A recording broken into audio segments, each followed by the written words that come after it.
Here is how to find the original or duplicate battery on any iPhone. Now you can use two advanced ways to check if your iPhone battery is original or duplicated. Before you check that, make sure your iPhone is running the latest versions of iOS.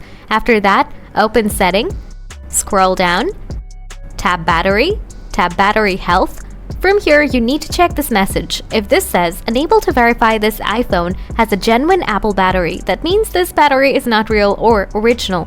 Process 2. This process is advanced and will determine 100% about the real battery. To follow that, connect your iPhone to your Windows computer. Install 3 U-Tools.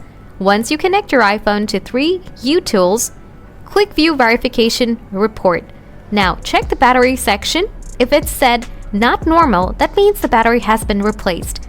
However, if it says normal, that means the battery has not yet been changed. So guys, that's how you can check the original battery info iPhone. If you still have anything to ask, please ask me in the comment section. Thanks for watching.